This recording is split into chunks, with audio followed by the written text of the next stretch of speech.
Okay, very good morning. എല്ലാവരും സേഫായിട്ടിരിക്കുന്നു, സുരക്ഷിതരായിട്ടിരിക്കുന്നു എന്ന് കരുതുന്നു.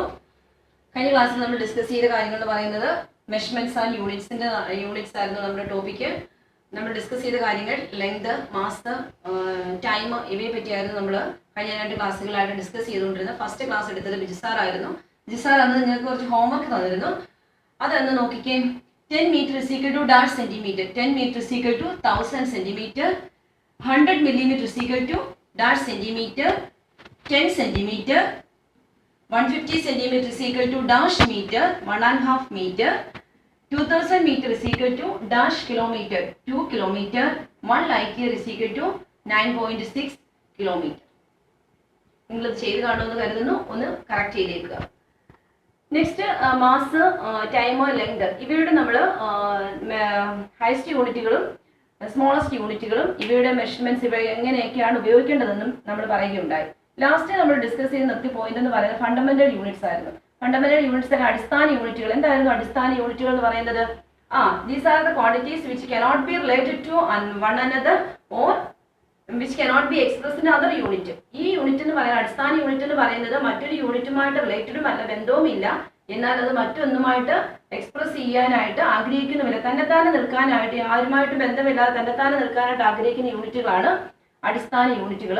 അവയെ ഉപയോഗിക്കുന്ന ഒരു സിസ്റ്റം തന്നെ നിലവിലുണ്ട്. അതാണ് SI സിസ്റ്റം എന്ന് പറഞ്ഞു. SI system, international system of units, അതാണ് SI സിസ്റ്റം എന്ന് പറയുകയുണ്ടായി. ആ SI സിസ്റ്റത്തിലെ കുറച്ച് യൂണിറ്റുകളാണ് ലെങ്തിന്റെയും മാസിന്റെയും ടൈമിന്റെയും ഇലക്ട്രിക് കറണ്ടിന്റെയും എമൗണ്ട് ഓഫ് സബ്സ്റ്റൻസിന്റെയും ടെമ്പറേച്ചറിന്റെയും ഒക്കെ യൂണിറ്റുകൾ നമ്മൾ ഡിസ്കസ് ചെയ്യുകയുണ്ടായി. അത് നിങ്ങൾ ബൈഹാർട്ട് ചെയ്ത് കാണുമെന്ന് ഞാൻ കരുതുന്നു.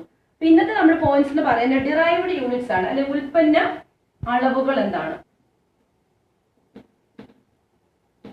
Next topic derived units. Derived units എന്ന് പറയുമ്പോൾ നമുക്കൊരു വസ്തുവിന്റെ അല്ലെങ്കിൽ ഒരു റൂമിന്റെ എന്തിന്റെങ്കിലും ഏരിയ കാണണം, പരപ്പളവ് കാണണം. പരപ്പളവ് കാണുന്നതിനുള്ള ഇക്വേഷൻ എന്ന് പറയുന്നത് എന്താണ്? നീളം ഗുണം വീതി, length into breadth. Length into breadth എന്ന് പറയുമ്പോൾ ലെങ്തിന്റെ യൂണിറ്റ് എന്താണ് നമ്മൾ പഠിച്ചിട്ടുണ്ട്. എന്താണ് ലെങ്തിന്റെ യൂണിറ്റ്?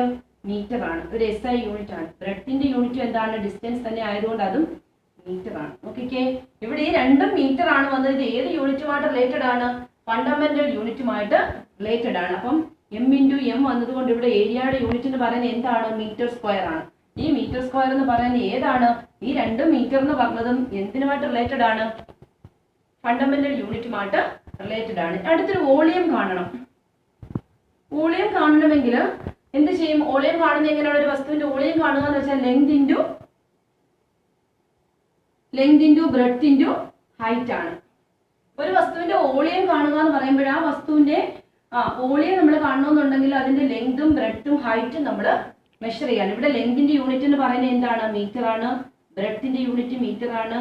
ഹൈറ്റിന്റെ യൂണിറ്റ് മീറ്റർ ആണ്. ഇവിടെ എന്ത് കിട്ടും? മീറ്റർ ക്യൂബ് എന്ന് കിട്ടും. ഇതല്ലേ വോളിയത്തിന്റെ യൂണിറ്റ്? മീറ്റർ ക്യൂബ് എന്ന് നമ്മൾ മെഷർ ചെയ്ത് വെക്കുന്നത്. ഇത് എന്തുമായിട്ട് റിലേറ്റഡ് ആണ്? ഫണ്ടമെന്റൽ യൂണിറ്റ്സുമായിട്ട് റിലേറ്റഡ് ആണ്. അപ്പോൾ ഡിറൈവ്ഡ് യൂണിറ്റ്സ് എന്ന് പറയുന്നത് ഉൽപ്പന്ന യൂണിറ്റുകൾ എന്ന് പറയുന്നത് എന്തുമായിട്ട് ബന്ധപ്പെട്ടിരിക്കുന്നതാണ്? അടിസ്ഥാന യൂണിറ്റുകളുമായിട്ട് ബന്ധപ്പെട്ട് നിൽക്കും. അടിസ്ഥാന യൂണിറ്റുകളുമായിട്ട് ബന്ധപ്പെടുത്തി മാത്രമേ നമുക്ക് എന്തിനെ പറയാനായിട്ട് പറ്റുകയുള്ളൂ? ഡിറൈവ്ഡ് യൂണിറ്റ്സിനെ പറയാനായിട്ട് പറ്റുകയുള്ളൂ. ഡിറൈവ്ഡ് യൂണിറ്റ്സ് എന്ന് പറയുമ്പോൾ derived units are related to fundamental units or expressed in fundamental units. Fundamental യൂണിറ്റിനാണ് ഡിറൈവ്ഡ് യൂണിറ്റ് എക്സ്പ്രസ് ചെയ്യുന്നത്. Clear that? ഈ ഫണ്ടമെന്റൽ യൂണിറ്റ്സിലാണ് ഇത് എക്സ്പ്രസ് ചെയ്യുന്നത്. SI യൂണിറ്റ്സ് നമ്മൾ പറഞ്ഞു. SI യൂണിറ്റ്സ് ആണ് standard international unit of standard system ആണ്. അപ്പൊ അതെന്ന് പറയുന്നത് എന്താണ്? International unit of system SI സിസ്റ്റത്തിന് പ്രത്യേകത എന്ന് പറയുന്നത് എന്താണ്? SI യൂണിറ്റിന്റെ പ്രത്യേകത എന്ന് പറയുന്നത് എന്താണ്? ഏകീകൃത യൂണിറ്റുകളാണ്. യൂണിഫൈഡ് വാല്യൂസ് ഉള്ള, യൂണിഫൈഡ് ആയിരിക്കും. അതെന്ന് പറയുന്നത് എന്താണ്? യൂണിഫൈഡ് ക്വാണ്ടിറ്റീസ് ആയിരിക്കും, യൂണിഫൈഡ് യൂണിറ്റ്സ് ആയിരിക്കും. ഏകീകൃതമായ ഒരു വാല്യൂ അതിലുണ്ടായിരിക്കും.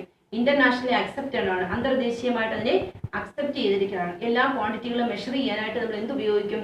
SI യൂണിറ്റ്സ് ഉപയോഗിക്കുന്നത്. SI യൂണിറ്റ്സിന്റെ ഒരു പ്രത്യേകത തന്നെയാണ്. അപ്പോൾ SI യൂണിറ്റ്സിന്റെ പ്രത്യേകത എന്ന് പറയുന്നത് യൂണിഫൈഡ് ആയിട്ട് യൂണിറ്റ്സ് ആയിരിക്കും, ഏകീകൃതമായ ഒരു വാല്യൂ ഇതിലുണ്ടായിരിക്കും.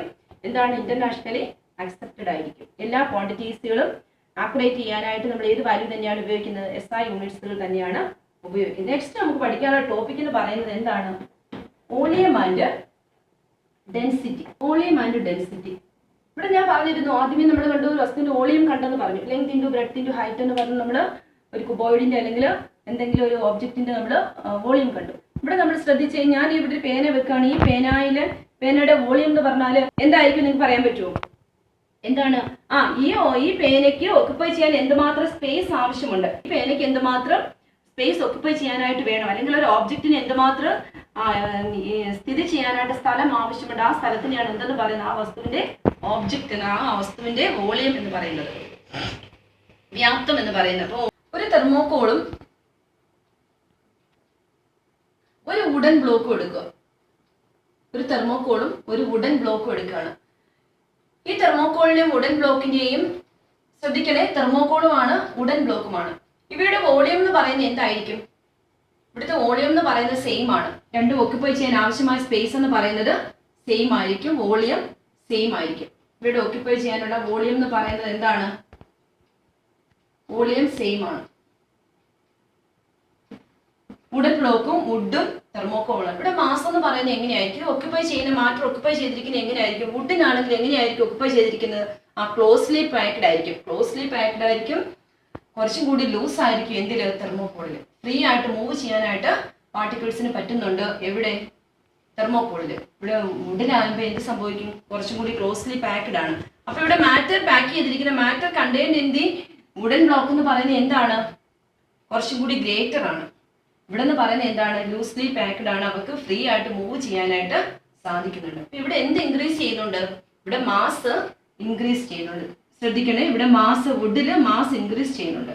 വുഡൻ ബ്ലോക്ക് എന്ന് പറയുന്നത് മാസ് ഇൻക്രീസ് ചെയ്യുന്നുണ്ട്. അതിന്റെ മോളിക്യൂൾസിന്റെ അറേഞ്ച്മെന്റ് കൊണ്ട് മാസ് ഇൻക്രീസ് ചെയ്യുന്നു. ഇവിടെ തെർമോക്കോളിൽ എന്താണ്? ഫ്രീ ആയിട്ട് മൂവ് ചെയ്യാൻ പറ്റുന്നുണ്ട്. മാസ് വളരെ കുറവാണ്. എന്തിനെ അപേക്ഷിച്ച്? നമുക്ക് വുഡൻ ബ്ലോക്കിനെ അപേക്ഷിച്ച്. അപ്പൊ നോക്കിക്കേ, ഇവിടെ ഇപ്പൊ ഇത് ഓക്യുപ്പൈ ചെയ്യാനായിട്ടൊരു സ്പേസ് വേണമെന്ന് പറഞ്ഞു, അതാണ് വോളിയം എന്ന് പറഞ്ഞു. അപ്പൊ ഇവിടെ മാസ് ഇൻക്രീസ് ചെയ്യുന്നുണ്ട്, ഇവിടെ മാസ് ഡിക്രീസ് ചെയ്യുന്നുണ്ട്. മാസുമായിട്ട് റിലേറ്റഡ് ആണ് എന്തെന്ന് പറയുന്നത്? ഡെൻസിറ്റി എന്ന് പറയുന്നത്. കേട്ടിട്ടുണ്ടായിരിക്കും നിങ്ങൾ, ഡെൻസിറ്റി അല്ലെങ്കിൽ സാന്ദ്രത. ഡെൻസിറ്റിയുടെ സാന്ദ്രത എന്ന് പറയുന്നത് എന്താണ്? മാസ് ബൈ വോളിയം ആണ്. ഡെൻസിറ്റി അല്ലെങ്കിൽ സാന്ദ്രത എന്ന് പറയുന്നത് മാസ് ബൈ വോളിയം ആണ്. നിങ്ങൾ കേട്ടിട്ടുണ്ടോ പോപ്പുലേഷൻ ഡെൻസിറ്റി? കേട്ട് കാണുമല്ലോ. ജനസാന്ദ്രത. ജനസാന്ദ്രത എന്ന് പറയുന്നത് എന്താണ്? രണ്ടും ഒരേ എന്താണ്? ഒരേ അളവിലുള്ള ഒരേ വോളിയത്തിലുള്ള രണ്ട് സ്പേസ് ആണ് നോക്കുക. സ്പേസ് എയും ഒരു പ്ലേസ് ബിയുമാണെന്ന് കരുതുക. അപ്പൊ ഈ സ്ഥലങ്ങളിലെ പോപ്പുലേഷൻ ഡെൻസിറ്റി എന്ന് പറയാൻ നോക്കിക്കേ. ഇവിടുത്തെ പോപ്പുലേഷൻ ഡെൻസിറ്റി നമുക്ക് നോക്കാം. ഈ രണ്ട് ഫിഗറിലെയും പോപ്പുലേഷൻ എങ്ങനെയാണെന്ന് നോക്കിക്കേ. ഈ രണ്ടിലെയും പോപ്പുലേഷൻ എന്ന് പറയുന്നത് ഇവിടെ എങ്ങനെയാണ്? ആൾക്കാർ നന്നായിട്ട് തിങ്ങി പാർക്കുന്നു. ഇവിടെ എന്ത് കൂടുതലാണ്? നമ്മൾ പറയും ഡെൻസിറ്റി കൂടുതൽ. പോപ്പുലേഷൻ ഡെൻസിറ്റി ഇവിടെ ഇൻക്രീസ്ഡ് ആണ്. ഇവിടെ എന്ന് പറയുന്നത് എന്താണ്? കുറച്ച് ഫ്രീ ആയിട്ട് മൂവ് ചെയ്യാനായിട്ട് പറ്റുന്നുണ്ട്. ഫ്രീ ആയിട്ട് ആൾക്കാർക്ക് തിങ്ങി പാർക്കുന്നില്ല. അപ്പൊ അവിടെ എന്ന് പറയുന്നത് എന്താണ്? ഡെൻസിറ്റി കുറവാണെന്ന് പറയും. അപ്പം ഡെൻസിറ്റി കൂടുതൽ എന്ന് പറയുമ്പോൾ എന്താണ്? മാറ്റർ അവിടെ കൂടുതലാണ്. അപ്പൊ അവിടെ മാസ് കൂടുതലാണ്. അപ്പൊ അവിടെ എന്ത് കൂടും? മാസ് കൂടുമ്പോൾ അവിടെ എന്ത് സംഭവിക്കും? ഡെൻസിറ്റി കുറയുകയാണ് ചെയ്യുന്നത്. അപ്പൊ നോക്കിക്കേ, മാസ് ഇൻക്രീസ് ചെയ്യുകയാണ് ചെയ്യുന്നത്. ഇവിടെ മാസ് പോപ്പുലേഷൻ ഡെൻസിറ്റി കൂടുതൽ എവിടെയാണ്? പോപ്പുലേഷൻ ഡെൻസിറ്റി കൂടുതൽ ഇവിടെ പ്ലേസ് എയിലാണ്. പോപ്പുലേഷൻ ഡെൻസിറ്റി കുറവ് പ്ലേസ് ബിയിലാണ്. അപ്പൊ നിങ്ങൾക്ക് ഡെൻസിറ്റി എന്താണെന്ന് മനസ്സിലായല്ലോ. ഇവിടെ നോക്കിക്കേ, നമ്മുടെ മാസ് ഇൻക്രീസ് ചെയ്യും. നമ്മൾ പറഞ്ഞു density is equal to mass by volume ആണെന്ന് പറഞ്ഞു. നോക്കി, ഇവിടെ വോളിയം സെയിം ആയിരുന്നു. വുഡിന്റെ കേസിലെ വോളിയം എന്ന് പറയുന്നത് ഗ്രേറ്റർ ആണെന്നും എന്താണ്? അതുകൊണ്ട് നമുക്ക് ഇത് വുഡിന്റെ കേസിലും നമുക്കിവിടെ എന്തെടുക്കാം?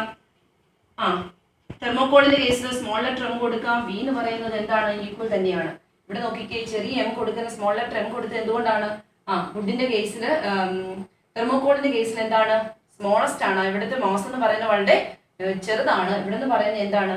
വളരെ വലുതാണ്. അപ്പൊ നമുക്ക് ഇവിടെ മനസ്സിലാക്കാൻ പറ്റുന്നത് വോളിയം എന്ന് പറയുന്നത് എന്താണ്? വോളിയവും ഡെൻസിറ്റിയും തമ്മിൽ റിലേറ്റഡ് ആണ്. വോളിയം എന്ന് പറയുന്നത് എന്താണ്? ഓക്യുപ്പൈ ചെയ്യാൻ ആവശ്യമായ സ്പേസിനെയാണ്. ഒരു ഒബ്ജക്റ്റിനെ ഓക്യുപ്പൈ ചെയ്യാൻ ആവശ്യമായ സ്പേസിനെയാണ് വോളിയം എന്ന് പറയുന്നത്. ഡെൻസിറ്റി എന്ന് പറയുന്നത് എന്താണ്? മാസ് ബൈ വോളിയം ആണ്. ഒരു പർട്ടിക്കുലർ മാസിൽ എന്തുമാത്രം, ഒരു പർട്ടിക്കുലർ സ്പേസിൽ എന്തുമാത്രം മാസ് ഓക്യുപ്പൈ ചെയ്യുന്നു, എന്തുമാത്രം മാസിനെ അക്സെപ്റ്റ് ചെയ്യാനായിട്ട് പറ്റുന്നു, അതിനെയാണ് എന്തെന്ന് പറയുന്നത്? ഡെൻസിറ്റി എന്ന് പറയുന്നത്. മാസ് ബൈ വോളിയം ആണ് ഡെൻസിറ്റി എന്ന് പറയുന്നത്. ഇതിന്റെ യൂണിറ്റ് നമ്മൾ നോക്കിക്കേ. മാസിന്റെ യൂണിറ്റ് നമുക്കറിയാം എന്താണ്? കിലോഗ്രാം ആണ്. വോളിയത്തിന്റെ യൂണിറ്റ് നമ്മൾ കണ്ടു എന്താണ്? Length into breadth into height ആണ് വോളിയം. അപ്പൊ നമ്മളിവിടെ കണ്ടായിരുന്നു മീറ്റർ ഇൻറ്റു എം ആണ്. അപ്പൊ എന്തെന്ന് കിട്ടി? മീറ്റർ ക്യൂബ് എന്ന് നമുക്ക് കിട്ടിയിരുന്നു. അപ്പൊ ഇവിടെ എന്താണ്? കിലോഗ്രാം പെർ മീറ്റർ ക്യൂബ് ആണ് എന്തിന്റെ യൂണിറ്റ് എന്ന് പറയുന്നത്? ഡെൻസിറ്റിയുടെ യൂണിറ്റ് എന്ന് പറയുന്നത് കിലോഗ്രാം മീറ്റർ ക്യൂബ് ആണ്. ക്ലിയർ ആവുന്നുണ്ടല്ലോ? അപ്പൊ കിലോഗ്രാം മീറ്റർ ക്യൂബ് ആണ് എന്തിന്റെ യൂണിറ്റ് എന്ന് പറയുന്നത്? ഡെൻസിറ്റിയുടെ യൂണിറ്റ് എന്ന് പറയുന്നത്. ഇനി നമ്മൾ മനസ്സിലാക്കേണ്ട ഒരു കാര്യം, നമ്മൾ എല്ലാ മെഷർമെന്റ്സ് എന്ന് പറയുന്നത് എന്താണ്? എല്ലാ മെഷർമെന്റ്സിന് SI യൂണിറ്റ് നമ്മൾ അളവുകൾ രേഖപ്പെടുത്തിയപ്പോൾ, സിമ്പലുകൾ രേഖപ്പെടുത്തിയപ്പോൾ നമ്മൾ ഇംഗ്ലീഷ് ലെറ്ററിലെ എന്താണ് മാസിന്റെ യൂണിറ്റ് എന്താണ്? മാസിന്റെ unit kilogram, small letter kg ആണ് നമ്മൾ എഴുതുന്നത്. ലെങ്തിന്റെ യൂണിറ്റ് എന്തായിരുന്നു? സ്മോൾ ലെറ്റർ M നമ്മൾ യൂസ് ചെയ്തു. ടൈമിന്റെ unit small letter S use ചെയ്തു. പക്ഷെ എല്ലാ കേസിലും ഇങ്ങനെ തന്നെയാണോ? എല്ലാ കേസിലും ഇങ്ങനെയല്ല. എല്ലാ കേസുകളിലും നമ്മളെന്ന് പറഞ്ഞാൽ ചില കേസുകളിൽ സയന്റിസ്റ്റിന്റെ പേര് വരും. നമുക്കറിയാം ഫോഴ്സ് കണ്ടെത്തിയത് ആരാണ്? സർ ഐസക് ന്യൂട്ടൻ ആണ്. ഐസക് ന്യൂട്ടനുമായിട്ട് റിലേറ്റഡ് ഫോഴ്സിന്റെ യൂണിറ്റ് എന്താണ്? ന്യൂട്ടൺ ആണ്. നമ്മൾ എഴുതുമ്പോൾ എങ്ങനെ എഴുതും? എഴുതുമ്പോൾ സ്മോൾ ലെറ്റർ തന്നെ എഴുതും.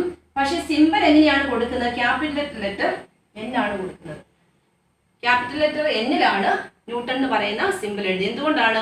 അത് സയന്റിസ്റ്റിന്റെ പേരിൽ അറിയപ്പെടുന്നത്. പൊട്ടൻഷ്യൽ ഡിഫറൻസിന്റെ യൂണിറ്റ് എന്ന് പറയുന്നത് വോൾട്ട് ആണ്. അപ്പൊ നമ്മൾ എഴുതുമ്പോൾ സ്മോൾ ലെറ്റർ വോൾട്ട് എഴുതും, സിമ്പിൾ കൊടുക്കുമ്പോൾ ക്യാപിറ്റൽ ലെറ്റർ V ആണ് കൊടുക്കുക. അതിന് കാരണം എന്താണ്? അലക്സാണ്ടർ വോൾട്ടയാണ് പൊട്ടൻഷ്യൽ ഡിഫറൻസ് കണ്ടെത്തുന്നത്. അപ്പൊ അതുകൊണ്ട് നമ്മൾ എന്ത് ചെയ്യുന്നുണ്ട്? ഒരു വ്യക്തിയാണ്, ഒരു വ്യക്തി കണ്ടെത്തുന്നതുകൊണ്ട് അതിന്റെ പേരായതുകൊണ്ട് നമ്മൾ V എന്ന് കൊടുക്കുന്നു. നമുക്കറിയാം പ്രഷറിന്റെ യൂണിറ്റ് എന്ന് പറയുന്നത് എന്താണ്? പാസ്കൽ ആണ്. പാസ്കൽ നമ്മൾ P ക്യാപിറ്റൽ ലെറ്റർ P ആണ് കൊടുക്കാറുള്ളത്. പാസ്കൽ എന്താണ്? ബ്ലേസ് പാസ്കൽ ആണ് കണ്ടെത്തിയത്. അതുകൊണ്ടാണ് നമ്മൾ എന്തിന് പാസ്കലിന് യൂണിറ്റ് കൊടുക്കുകയും പാസ്കൽ ക്യാപിറ്റൽ ലെറ്റർ കൊടുക്കുകയും ചെയ്തു. ക്ലിയർ ആവുന്നുണ്ടല്ലോ?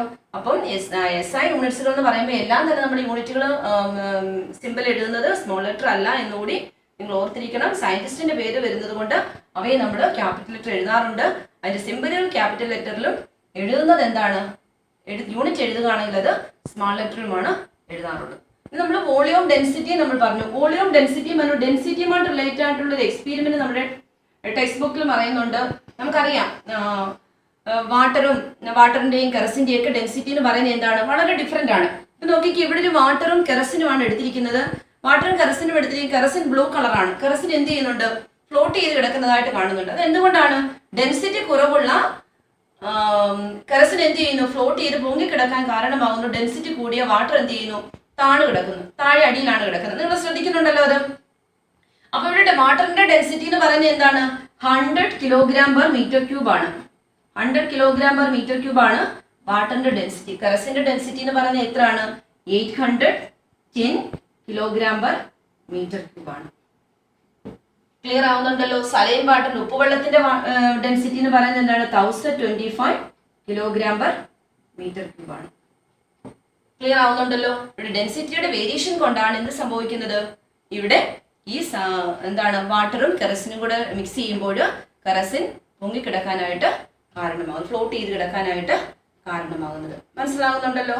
നമ്മുടെ ടെക്സ്റ്റ് ബുക്കിൽ നിങ്ങൾക്ക് കുറെ കാര്യങ്ങൾ ക്വസ്റ്റ്യൻസ് ആയിട്ട് തന്നിട്ടുണ്ട്. ആ ക്വസ്റ്റ്യൻസ് എല്ലാം നമ്മൾ ഡിസ്കസ് ചെയ്ത കാര്യങ്ങൾ തന്നെയാണ്.